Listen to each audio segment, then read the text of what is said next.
अस्सलाम वालेकुम नाजरीन, आप देख रहे हैं INN चैनल। मैं हूं शेख अहमद अली। इस न्यूज़ बुलेटिन में आइए नजर डालते हैं दिन भर की बड़ी खबरों पर। तेलंगाना पब्लिक सर्विस कमीशन की सेक्रेटरी अनीता रामचंद्रन पर्चे लीक मामले में जांच के लिए तश्कील दी गई स्पेशल इन्वेस्टिगेशन टीम के रूबरू हाजिर हुई। SIT ने रामचंद्रन के साथ साथ Telangana public service commission board के रुकन लिंगा रेड्डी को नोटिस जारी करते हुए उनसे ख्वाहिश की थी कि वो SIT के सामने हाजिर हों, जो इस मामले की जांच कर रही है। Additional commissioner police crime AR Srinivas, जो SIT की क़यादत कर रहे हैं, वो उनके दफ्तर पहुंचे। वो इस जांच की निगरानी कर रहे हैं। बताया जाता है कि पब्लिक सर्विस कमीशन के इम्तिहानात के तरीक़ेकार, तैयारी, पर्चे, सवालात के बारे में उनसे मुख्तलिफ सवालात किए गए। Telangana state level police recruitment board ने STC सब इंस्पेक्टर सिविल और ममासिल जायदादों पर तकर्रुरात के लिए क़तई तहरीरी इम्तिहान की तवारीख का ऐलान कर दिया है। हफ्ते को जारी करदा नोटिफिकेशन में मुतला किया गया है कि ACT SI यानी IT and CO, SCT SI PTO, SCT ASI FPB की जायदादों की तवारीख का ऐलान किया गया। 8 अप्रैल को सुबह 10 बजे था, 1 बजे दिन, और फिर उसी दिन 2:30 बजे था, 5:30 बजे शाम के अलावा 9 अप्रैल को 2:30 बजे से 5:30 बजे के दरमियान मुख्तलिफ टेस्ट लिए जाएंगे। हैदराबाद, वरंगल और करीमनगर अजला के मराकिज पर इन इम्तिहानात को मुनक्किद किया जाएगा। अहल उम्मीदवारों को मशवरा दिया गया है कि वो 3 अप्रैल को सुबह 8 बजे से 6 अप्रैल को निस्शब 12 बजे तक वेबसाइट www.tslprb.in से हॉल टिकट डाउनलोड कर सकते हैं। ऐसे उम्मीदवार जिनके हॉल टिकट्स डाउनलोड ना हो, उन्हें इस नंबर पर पैदा करने का मशवरा दिया गया है। नंबर है 9393711110।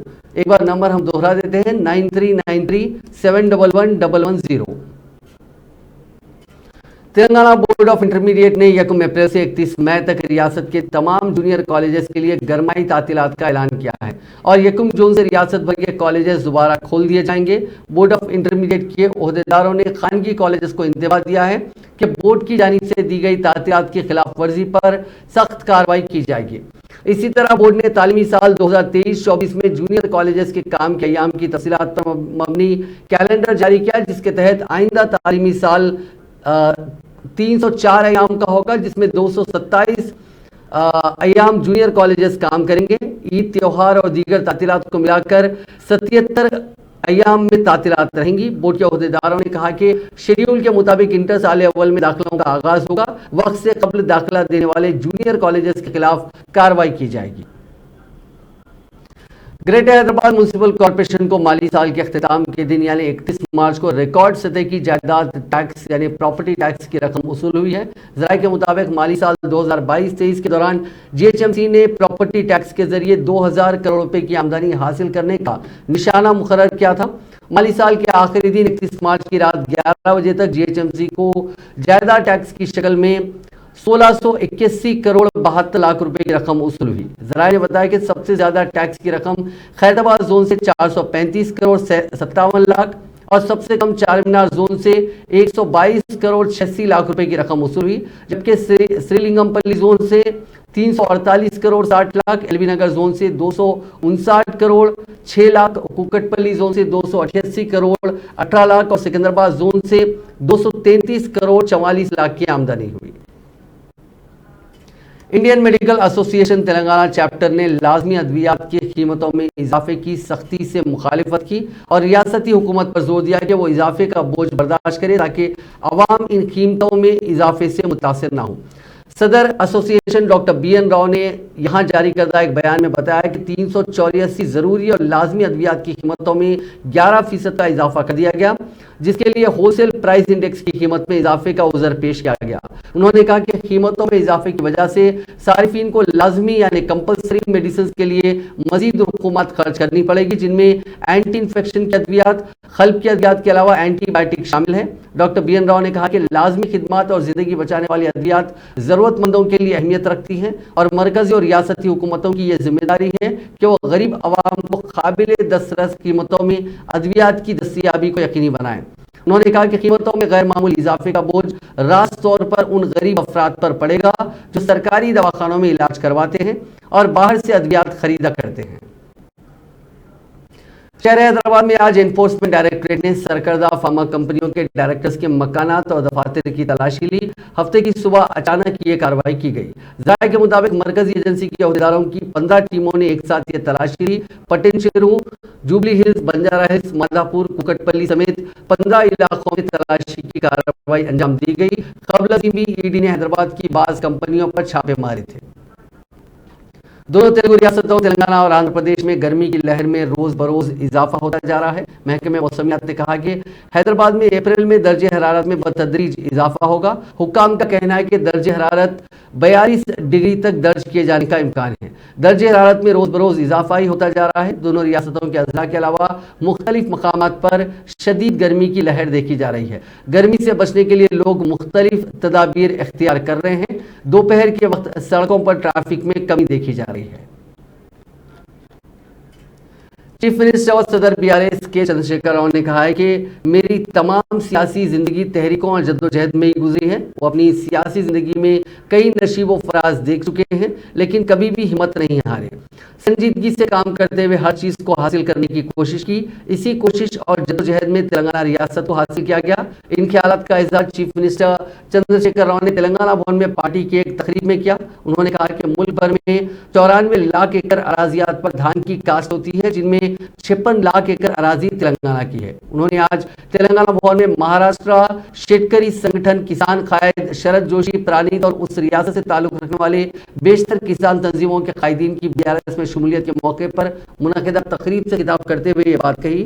चीफ मिनिस्टर ने कहा कि मुल्क के किसान मुत्तहिद होते हैं तो कुछ भी हासिल किया जा सकता है। इक़्तिदार को तब्दील करने की ताकत भी किसानों में होती है। 3 सियाह ज़रई क़वानीन के खिलाफ किसानों ने 13 माह तक कौमी दारुल हुकूमत दिल्ली में सड़कों पर एहतजाज करते हुए उन कवानीन को वापस लेने पर मजबूर कर दिया। उन्होंने कहा कि सियाह कवानीन की खिलाफ वर्जी करने वाले किसानों को दहशतगर्द, खालिस्तानी और अलहदा पसंद अफराद करार दिया गया था, लेकिन मोदी हुकूमत को किसानों की तहरीक और एहतजाज के बाद मज़रत ख्वाही करनी पड़ी।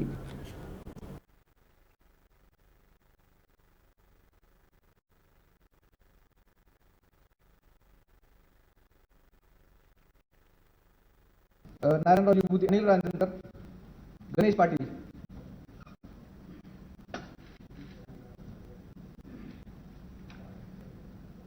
का राजनीति का कहो या पब्लिक लाइफ का कहो, 50 साल का मेरा खुद का अपना अनुभव है।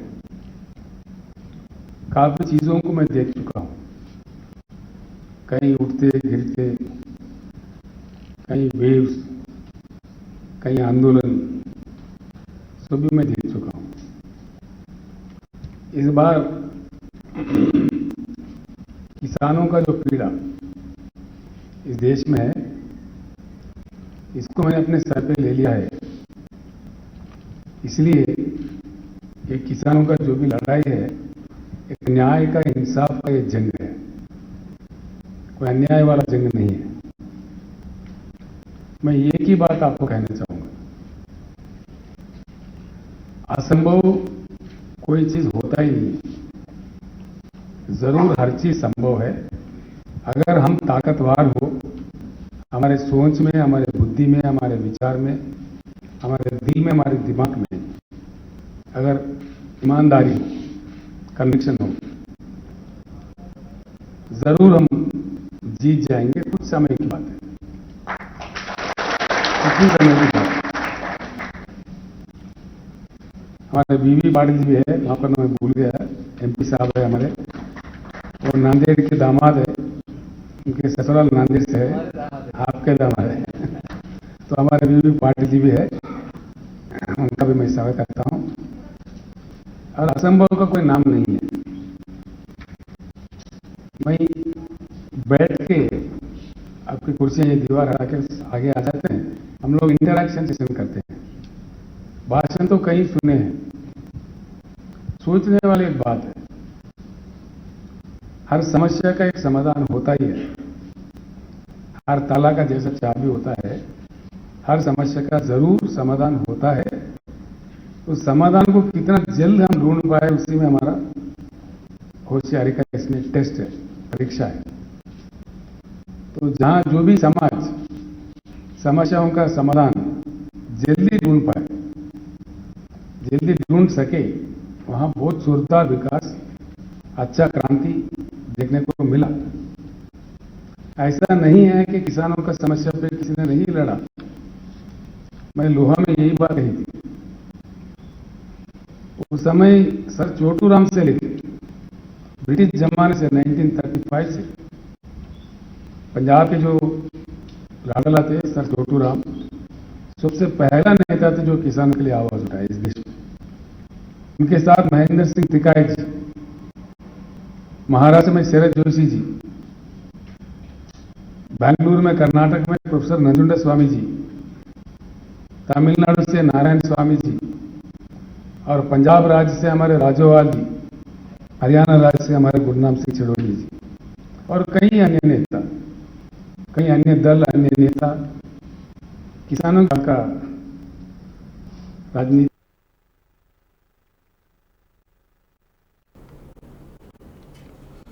वज़ीर-ए-आज़म नरेंद्र मोदी दोनों तेलुगु रियासतों के दरमियान दूसरी वंदे भारत ट्रेन का आगाज करेंगे। 8 अप्रैल को सिकंदराबाद से इसका आगाज किया जाएगा। यह खिदमत सिकंदराबाद तिरुपति के दरमियान दस्तयाब होंगी। फिलहाल सिकंदराबाद और तिरुपति के दरमियान सफर करने में 11 से 12 घंटे लगते हैं, लेकिन वंदे भारत ट्रेन को मंजिल तक पहुंचने में सिर्फ 8 घंटे और 30 मिनट दरकार होंगे।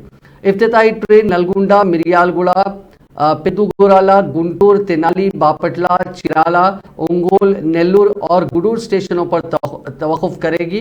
आम दिनों में वंदे भारत ट्रेन नलगुंडा, गुंटूर, ओंगोल और नेल्लूर स्टेशनों पर रुकेगी। मरकजी वजीर किशन रेड्डी ने दूसरी वंदे भारत रेल मख्तस करने पर वज़ीर-ए-आज़म नरेंद्र मोदी का शुक्रिया अदा किया। तेलंगाना कांग्रेस के सदर रेवंत रेड्डी ने कहा है कि अवामी मसाइल पर जद्दोजहद करने वालों को गिरफ्तार करना मुनासिब नहीं है। रेवंत ने रियासत तेलंगाना के अवाम से चंद्रशेखर राव हुकूमत के आमिराना रुझानात को रोकने का मुतालबा किया। रेवंत रेड्डी ने जिले जगतियाल में कांग्रेस के रुकने कानून साज काउंसिल जीवन रेड्डी और जिला कांग्रेस लीडर लक्ष्मण कुमार को घर पर नजरबंद करने पर बरहमी का इजहार किया। उन्होंने कहा कि कांग्रेस धर्मपुरी हल्के के वेलकाटूर मंडल में इथेनॉल फैक्ट्री के क़याम के खिलाफ है। उन्होंने पूछा कि कांग्रेस के कायदीन अगर अवामी मसाइल पर लड़ेंगे तो क्या उन्हें गिरफ्तार करके नजरबंद किया जाएगा। उन्होंने कहा कि इथेनॉल फैक्ट्री के क़याम से इस इलाके में आलूदगी फैलेगी। इथेनॉल फैक्ट्री के खिलाफ अवाम और किसान एहतजाज कर रहे हैं। उन्होंने पूछा कि क्या ये बादशाहत है जहां कोई एहतजाज नहीं कर सकता। Telangana state public service commission के पेपर लीक मामले में आज कांग्रेस कायदीन ने रियासती हुकूमत को शदीद तनकीद का निशाना बनाया। उन्होंने कहा कि इस केस की जांच कर रही एसआईटी कमीशन के मुलाजिमीन को निशाना बना रही है, जबकि कमीशन के चेयरमैन और दीगर अराकीन से भी इस सिलसिले में पूछताछ होनी चाहिए।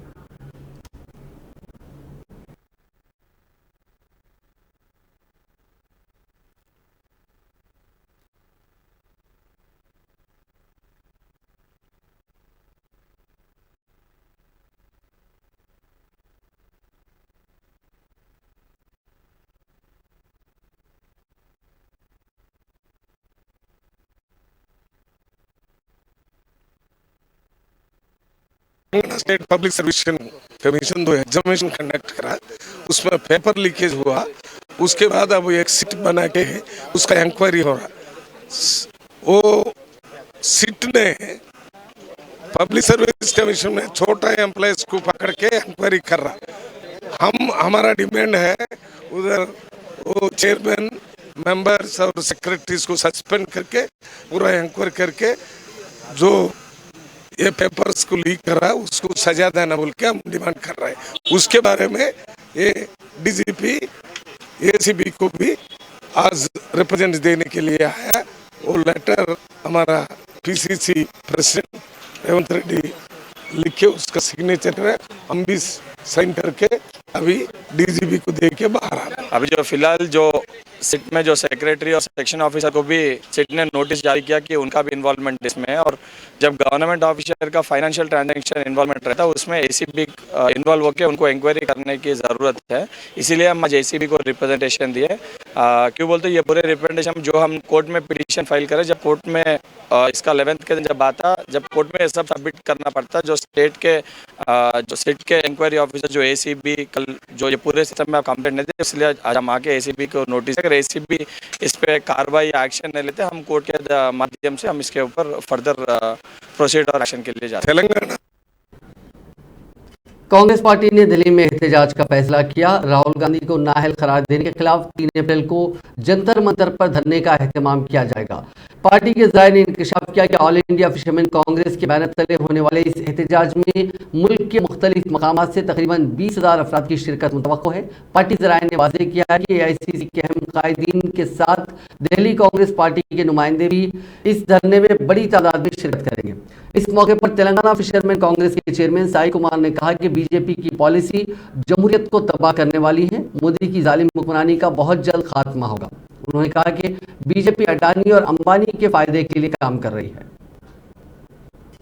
बीजेपी के रियासती सदर बंडी संजय ने कहा कि तेलंगाना पब्लिक सर्विस कमीशन के क्वेश्चन पेपर लीक के मामले में हुकूमत का ताक़ुब किया जाएगा और इस मामले में हुकूमत को बख्शने का सवाल ही पैदा नहीं होता। उन्होंने कहा कि इतने बड़े वाक़े के बाद भी चीफ मिनिस्टर चंद्रशेखर राव की जानिब से अब तक कोई बयान नहीं आया, जिसकी वजह से रियासत के लाखों नौजवानों में शदीद मायूसी पाई जाती है।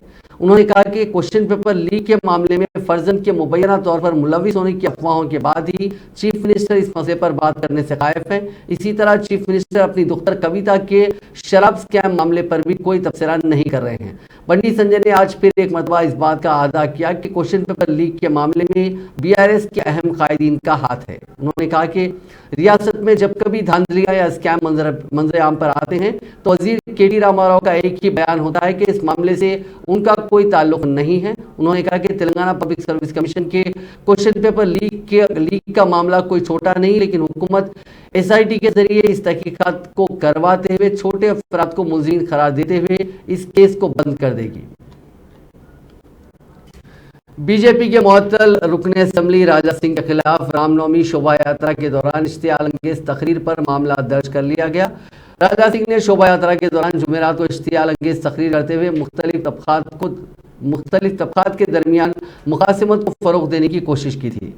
राजा सिंह ने सिद्दी अंबर बाजार में ये तकरीर की थी। उसने इसको हैदराबाद पुलिस की जानिब से PD एक्ट के तहत हिरासत में लिए जाने पर पुलिस को निशाना बनाया था। राजा सिंह के खिलाफ ताज़ीरात हिंद की दफात 153A और 506 के तहत मामला दर्ज किया गया है। राजा सिंह तेलंगाना असेंबली में हल्के गोशे महल की नुमाइंदगी करते हैं। जिले जगतियाल में हुक्मरान जमात BRS की रुकन कानून साज काउंसिल के कविता के खिलाफ फ्लेक्सी बोर्ड्स लगाए गए। कविता जो वजीर आला चंद्रशेखर राव की दुख्तर भी हैं, उनसे डबल बेडरूम मकानात, बंद शुगर फैक्ट्री को खोलने जैसे उमूर को नुमाया किया गया। ताहम मीडिया के देखने से पहले ही बल्दिया के अमले ने उन फ्लेक्सी बोर्ड्स को हटा दिया। कविता जगतियाल का दौरा कर रही थी, ताहम BRS लीडर B लक्ष्मण की अचानक मौत के सबब उन्होंने इस दौरे को मुलतवी कर दिया। ED की जांच के बाद पहली बार जिले का दौरा करने वाली कविता का पुरतपाक इस्तकबाल किया गया। दूसरी तरफ जिले के SP ने कहा कि पुलिस एक्ट जिले में 1 से 30 अप्रैल तक नाफिज रहेगा। उन्होंने कहा कि पेशगी इजाजत के बगैर अवामी इज्तिमा और जलसों का एहतमाम न किया जाए। तेलंगाना कांग्रेस के रुकन कानून साज काउंसिल जीवन रेड्डी और कांग्रेस लीडर लक्ष्मण कुमार को जिले जगतियाल में नजरबंद कर दिया गया। जीवन रेड्डी के घर पर पुलिस की भारी तादाद को तैनात किया गया था। जीवन रेड्डी जो एथेनॉल फैक्ट्री के खिलाफ जगतियाल से वेलगातुरु मंडल के पाशीगामा गांव जा रहे थे। पुलिस ने उन्हें रोक लिया और घर पर नजरबंद कर दिया। पाशीगामा गांव में भी पुलिस की भारी तादाद तैनात थी और गांव वालों को बाहर आने से रोका गया। इस मौके पर जीवन रेड्डी ने तनकीद करते हुए कहा कि रियासत में आमिराना राज चल रहा है। उन्होंने एथेनॉल फैक्ट्री के क़याम पर बरहमी का इजहार करते हुए कहा कि एथेनॉल फैक्ट्री के क़याम से माहौल आलूदा होगा। BRS की रुकन कानून साज काउंसिल कविता के जगतियाल जिले के दौरे से पहले रक्स करते हुए BRS काउंसलर रजनी के शोहर नरेंद्र की दिल का दौरा पड़ने से मौत हो गई। कविता की आमद से पहले BRS कायदीन ने DJ के साथ रक्स किया और जगतियाल मंडल मुसखर में कविता के इस्तकबाल के लिए बहुत बड़ी रैली का एहतमाम किया। नरेंद्र जो DJ के सामने रक्स कर रहा था अचानक गिर गया। फौरी तौर पर वहां मौजूद कारकुनों ने CPR किया और उसे अस्पताल ले गए। ताहम इलाज के दौरान नरेंद्र की मौत हो गई। इस वाक़े के सबब इलाके में गम की लहर दौड़ गई। कविता ने अपने प्रोग्राम को मनसूख कर दिया और नरेंद्र के मकान पहुंचकर उनकी लाश का दीदार किया। उन्होंने नरेंद्र के गमज़दा अरकान खानदान को पुरसा दिया और नरेंद्र की खिदमत को खिराज पेश किया। YSR तेलंगाना पार्टी की सदर वाई शर्मिला ने तेलंगाना बीजेपी के रियासती सदर बंडी संजय और तेलंगाना कांग्रेस के सरबराह रेवंत रेड्डी से फोन पर रब्त पैदा करते हुए बेरोजगारों के मसाइल पर मुतहदा तौर पर तहरीक चलाने की तजवीज़ पेश की। और इसके लिए मुश्तरका लाहेअमल तैयार करने का मशवरा दिया। उसी के किस्से के तौर पर उन्होंने वज़ीर आला के कैंप ऑफिस प्रगति भवन की तरफ मार्च करने के प्रोग्राम को मुनक्किद करने की भी तजवीज़ दी। उन्होंने कहा कि वज़ीर आला चंद्रशेखर राव तेलंगाना में अपोजिशन को उस वक्त तक जिंदा नहीं रहने देंगे जब तक वो मुत्तहिद होकर नहीं लड़ेंगे। शर्मिला की पेशकश पर बंडी संजय ने मिलकर जद्दोजहद करने की तजवीज़ से इत्तेफाक किया और कहा कि वो इस मसले पर जल्द मुलाकात करेंगे। उन्होंने बेरोजगारों के मसाइल पर मुत्तहिदा जद्दोजहद की तायद की। रेवंत रेड्डी ने कहा कि पार्टी में इस पर तबादला ख्याल करते हुए फैसला किया जाएगा। नई दिल्ली में मुनक्किदा वुमेन्स वर्ल्ड बॉक्सिंग चैंपियनशिप में गोल्ड मेडल हासिल करने वाली निखत जरीन की कौमी दारुल हुकूमत नई दिल्ली से रियासती दारुल हुकूमत हैदराबाद वापसी पर शमशाबाद एयरपोर्ट पर उनका शानदार इस्तकबाल किया गया। खुली जीप में वजीर स्पोर्ट्स श्रीनिवास गौड़ और दीगर के साथ उनको ले जाया गया। वजीर मौसूफ ने उनको तहनीयत और मुबारकबाद पेश की। इस मौके पर श्रीनिवास गौड़ ने मीडिया से बात करते हुए कहा कि तेलंगाना की दुख्त ने वजीर आला KCR के ताउन से आलमी सतह पर शिनाख्त बनाई है और दुनिया भर में हिंदुस्तान का नाम ऊंचा किया। तेलंगाना को रियासत का दर्जा मिलने के बाद खिलाड़ियों की हौसला अफजाई की जा रही है।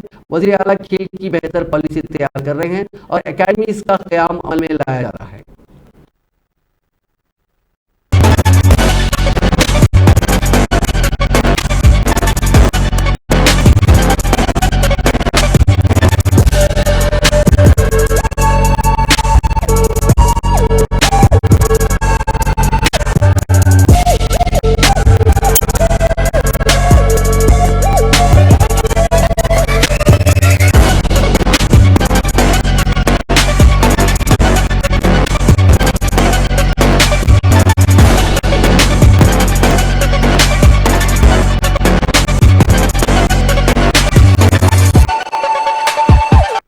లోని ఎంతో మందిని బాక్సర్స్ తయారు చేసే శక్తి ఆమెకు ఉంది కనుక ఆమెను అన్ని రకాలుగా మేము ఆదుకుంటాం, అన్ని రకాలుగా సహాయ సహకారాలు అందిస్తాం. గతంలో కూడా నిజామాబాద్లో అప్పుడు ఎంపీగా కవితమ్మ గారు ఉన్నప్పుడు కూడా ఆమెను ప్రోత్సహించి నువ్వు ముందుకెళ్ళు నిన్నా అని చెప్పడం జరిగింది. తర్వాత KTR గారు, తర్వాత KCR గారు, మా స్పోర్ట్స్ స్టాఫ్ డిపార్ట్మెంట్ అన్ని కూడా ఈరోజు ఆమెకు అండగా నిలబడ్డది. ఈరోజు మా చైర్మన్ గారు, అదేవిధంగా Olympic association, boxers association, Telangana ఉంటే ప్రతి బిడ్డ కూడా, ప్రతి పౌరుడు, ప్రతి విద్యార్థి కూడా ఆమెను ఆదర్శంగా తీసుకొని కష్టపడితే ఏదైనా సాధించగలుగుతాం, కష్టపడితే ఈ రాష్ట్రానికి, దేశానికి, తల్లిదండ్రులకు ఎంతో గొప్ప పేరు తీయగలుగుతామని ఆదర్శంగా నిలిచినందుకు ఆమెకు మనస్ఫూర్తిగా మా ప్రభుత్వం తరఫున ఈరోజు స్వాగతం పలుకుతూ త్వరలోనే ముఖ్యమంత్రి గారు కూడా కలిసి ఇంకా బాక్సింగ్ సంబంధించినటువంటి ఏమేమి చేయాలి అందరూ చర్చించి అన్ని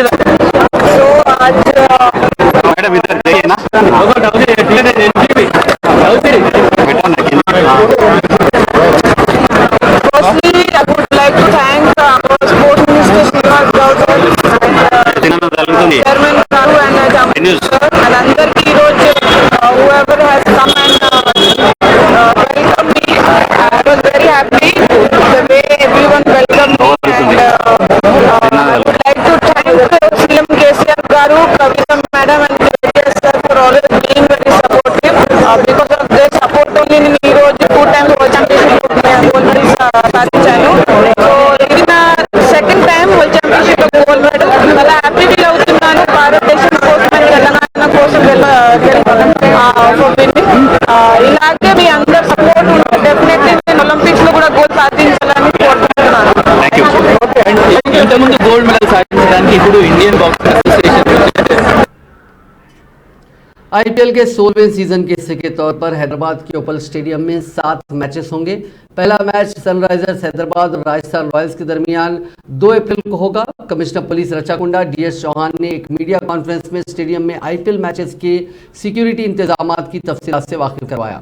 उन्होंने कहा कि तमाम मैचों के लिए सिक्योरिटी के मुनासिब इंतजाम किए जा रहे हैं। स्टेडियम के करीब 1500 मुलाजिमीन के साथ हिफाजती इंतजाम किए गए हैं। उन्होंने कहा कि तमाशाइयों, आम लोगों, मैच में आने वाली मशहूर शख्सियात और खिलाड़ियों को किसी किस्म की परेशानी का सामना न करने के वसी इंतजाम किए गए हैं। किसी भी मसले को फौरी हल करने के लिए क्विक रिएक्शन टीम्स तश्कील दी गई। क्रिकेट शायकीन को भी मशवरा दिया गया कि वो उनके साथ ताउन करें, पिच पर जाने की कोशिश ना करें। CC कैमरों के साथ हिफाजती इंतजाम किए गए हैं। उनके का कहना था कि पिछली मरतबा के मुकाबले इस मरतबा सीसीटीवी कैमरों में इजाफा किया गया। गाड़ियों को पार्क करने के लिए स्टेडियम के दाखिली दरवाजे के करीब पार्किंग की सहूलत फराहम की गई है। క్విక్ రియాక్షన్ టీమ్స్ కొందరు యూనిఫామ్ లో కావచ్చు, కొందరు మఫ్టీలో కావచ్చు, ప్రత్యేకంగా ప్లేయర్ వైపు చీర్ లీడర్స్ ఇక్కడ ఉంటారు, దానిలో ప్రత్యేకంగా నిఘా పెట్టిపోతున్నాము. Not only by the QRT men pack తీసుకొని కమ్యూనికేషన్ సెట్ తీసుకొని మా వారు అక్కడ ప్రతి చోట్ల ఉంటారు. ఏది ఆకల్ తోకల్ జరగడానికి అవకాశం ఉంటే ఇమీడియట్ గా రంగంలోకి దిక్కి కంట్రోల్ చేస్తారు. అట్ ద సేమ్ టైం లోపల ఎక్కువ పోలీస్ కూడా కనపడకుండా మీ ఉత్సాహాన్ని, మీ ఆనందాన్ని అడ్డం రాకుండా కూడా ప్రత్యేకమైన జరిగింది. దాని అవసరం ఉంటే ఒక క్షణంలో ఒక టీం దిగుతారని కూడా తెలియపరిచేస్తున్నాము. అదేవిధంగా లాస్ట్ టైం కన్నా కూడా కొన్ని కెమెరాలు పెంచి ప్రతి ఆల్మోస్ట్ తర్వాత ప్రత్యేకంగా జూమ్ టిల్ట్ అవి అన్ని పెట్టి last time almost half an hour నేను స్వయంగా కంట్రోల్ రూమ్ లో కూర్చోవడం జరిగింది. దాంట్లో ఇంకా ఎట్లా ఇంప్రూవ్మెంట్ చేయవచ్చు కూడా గమనించడం జరిగింది. అవి చూస్తే ఆల్మోస్ట్ ఈచ్ ఇండివిజువల్ వ్యక్తికి మనం ఫోకస్ చేసుకుని చూసుకోవచ్చు. సో అదే విధంగా ఆన్లైన్ లో ఒకసారి అందరికి ఓపెన్ చేయకుండా కంప్లీట్ ఖరం అయిపోయింది కాకుండా స్లాట్స్ లో పెట్టాలి. అదే విధంగా ఒక చోటు నుంచి కలెక్షన్ పాయింట్ చేయకుండా మొత్తం ట్రై కమిషనరేట్ లో, ఎందుకంటే మీరు పాపం मरकजी हुकूमत और वज़ीर आज़म नरेंद्र मोदी की जानिब से आज से मुल्क भर की आवाम पर मजीद एक माली बोझ मुल्क भर की शाहराहों पर टोल गेट पर मरकजी हुकूमत की जानिब से वसूल किए जाने वाले टोल टैक्स में 5% इजाफे से पड़ने वाला है। इस सिलसिले में तेलंगाना लॉरी ओनर्स एसोसिएशन के सदर नंदा रेड्डी की क़यादत में एलबी नगर के पास धरना दिया गया और इन लॉरी ओनर्स ने मरकजी हुकूमत के इस फैसले की मुखालिफत की और मरकजी हुकूमत के खिलाफ नारेबाजी की। शादी करने के लिए मुसलसल दबाव और हरासानी बर्दाश्त न करते हुए एक लड़की ने नौजवान को चाकू से वार करके कत्ल कर दिया। यह वाक़या तेलंगाना के मुलुगु जिले के इटू नगरम में गुज़िश्ता रात को पेश आया। इटू नगरम में पुलिस के मुताबिक अम्बेडकर नगर इटू नगरम का 30 साला श्रीनिवास और 28 साला संगीता बचपन से ही दोस्त थे। संगीता के वालिदैन और बहन भाई नहीं हैं। गैर शादीशुदा नौजवान खातून अपनी नानी के घर मजदूरी करके रहती है। श्रीनिवास शादीशुदा था, लेकिन इसकी बीवी ने उसे कुछ साल पहले छोड़ दिया था। तब से वो मजदूरी करके तनहा जिंदगी गुजार रहा था। श्रीनिवास कई सालों से संगीता को उससे शादी करने के लिए तंग कर रहा था। जब संगीता ने कई मरतबा शादी की पेशकश मुस्तरद कर दी, काफी तंग आकर उसने पुलिस में श्रीनिवास के खिलाफ शिकायत भी दर्ज करवाई थी। उसे जेल भी भेजा गया था। जेल से बाहर आने के बाद वो उसके साथ शदीद ज्यादती करता रहा और गुज़िश्ता रात 9 बजे संगीता के घर गया। काफी पुकारने पर दरवाजा नहीं खोला। रात 12 बजे वो दोबारा संगीता के घर पहुंचा और दस्तक देने लगा, जिस पर संगीता ने दरवाजा खोला और श्रीनिवास को घर में ले गई। श्रीनिवास नशे की हालत में था, जिस पर संगीता ने उस पर चाकू से दीवानावार हमला करते हुए कत्ल कर दिया और रात 2 बजे पुलिस स्टेशन पहुंचकर सरेंडर कर दिया। जिले जगतियाल में शराब के लोड से लदी लॉरी उलट गई। ये वाकया कलशब जिले के कोरटला में पेश आया। करीमनगर से मेटपल्ली ये लॉरी बैरूनी शराब से भरी बोतलों को लेकर जा रही थी कि लॉरी के ड्राइवर ने उसका तवाजुन खो दिया और ये लॉरी उलट गई। लॉरी ड्राइवर नारायणा और क्लीनर श्रीकांत इस हादसे में महफूज रहे। ताहम इस वाक़े में हुए नुकसान का तखमीना नहीं लगाया जा सका। पुलिस ने इस सिलसिले में एक मामला दर्ज करके जाँच शुरू कर दी है। परिंदों में तोते बहुत ज़्यादा इंसान से मानूस हो जाते हैं। मजीद ये कि वो इंसानों की जानिब से कहे गए अल्फाज दोहराते हैं। रियासत तेलंगाना सिद्दीपेट शहर की हाउसिंग बोर्ड कॉलोनी में रहने वाले खानदान की एक तोते से दोस्ती हो गई। तोता अभी इस खानदान का रुकन बन चुका है। तफसीलात के मुताबिक शाम के वक्त उस खानदान के अफराद अक्सर तफरीह के लिए घर की छत पर जाया करते थे। एक दिन उन्होंने वहाँ एक तोते को देखा और उसे कुछ अनाज खाने के लिए दिया। तब से इस तोते की इस खानदान से दोस्ती हो गई। वो हर दिन उनके घर की छत पर आकर बैठता है। अगर खानदान के अरकान की जानिब से छत पर पहुंचने में देर होती है तो तोता छत की दीवार पर बैठकर अम्मा अम्मा कहकर पुकारता है।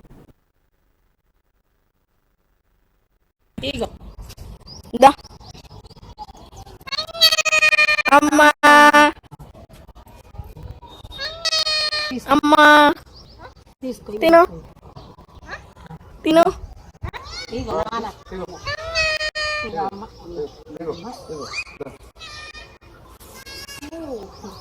తినము అమ్మా